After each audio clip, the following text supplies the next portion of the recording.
Now back to this little 12.5 that we've got in the shop here.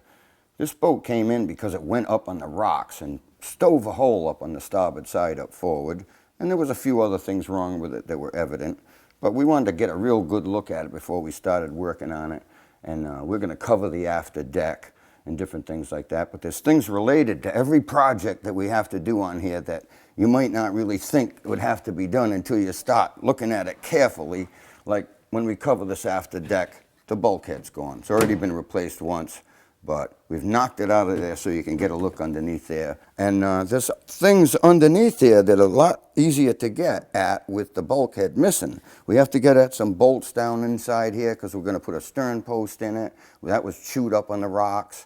Right, this frame, even though it's been replaced on both sides right here, has already got some rot in it, and it's got some black mold up in the corner up there. That's the only rot in the boat that I've seen. It has some alkaline damage, and it has some checks and splits and all kinds of things, but this has mold.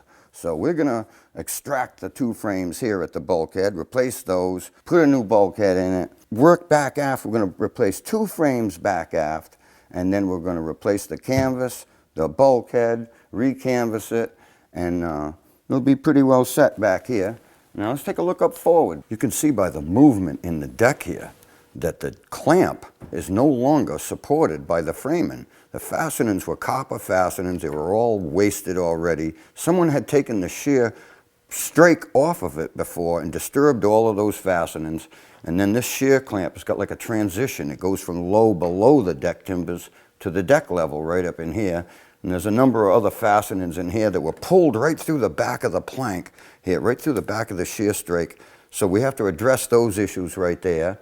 And then we've got to rehang the clamp to the framing, to the new framing, once the new framing's been installed. And I actually want to improve that connection. I'm going to actually put another timber below this, a lighter timber, so that when people stand on this deck, the deck no longer squashes down like this, because that's one of the problems that the deck had. The covering board was getting tilted like this by the deck moving down, and it creates like an empty spot under the canvas. So when you step on it, it rips the canvas, and the canvas can't be allowed to just keep bending and bending. It just cracks, and especially with the paint on the surface. So we have to re-canvas the deck here. We're going to replace the covering boards, rehang the clamp. Like I said, this boat has been up on the rocks, and it's got quite a bit of an abrasion on this side here is the first thing that we saw. And then we got looking at it a little bit closer, and some of that abrasion really is holes in the boat where the planking has been blasted out.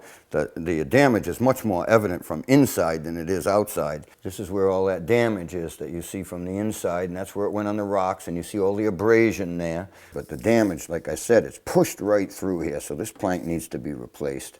And then there's another plank down here that was damaged before, and someone had a butt block over it and a little tiny piece in it. And that actually caved right in when it was on the rocks. And so we're going to replace both of those planks right there. Then we looked forward here, and I had another hole up in here, and all the planking up in here seemed to be uneven with each other. And I knew what happened because the planking was still fastened to the stem, but it's come unfastened from the framing in here because the framing was so bad it wouldn't hold the screws any longer. So I started thinking, gee, it's going to have to be reframed from the bulkhead forward.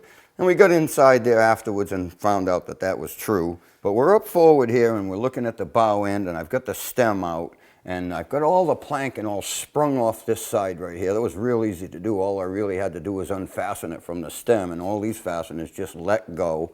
And I sprung it out on purpose so that I could actually remove the stem without disturbing the planking on the other side. On the port side now, I've trimmed it, and I'm going to actually use that stem to make a pattern of the new stem. I'm going to laminate that on a bench and replace that, then pull all this planking up against the stem again and check the shape of the boat and make sure that's all contained. And then what's going to happen is I'm going to replace the floor timbers and the frame, and then we can take a look at that from inside. So we've removed the main bulkhead here at the mast, and you can see into the forepeak here. You can see the floor timbers and the frame in there. All of that has to be replaced, but we're going to leave it intact right there as much as we can until we get a new stem in it. The floor timbers that I left in here are tied off to both frames on both sides. That maintains the shape down low here, and we wouldn't want to take any of that apart until we get that stem back in there. You can see all the frames here. This frame is all shot. That's the one right at the bulkhead right there. The other ones won't hold any fastenings, and they're all split up, so they all has to be removed. But there's a procedure to it, and you have to stick to it, because otherwise you're going to start losing the shape of the boat a little bit, and it become very difficult. So we take one thing apart, we put one thing back together, and then we move on to the next thing.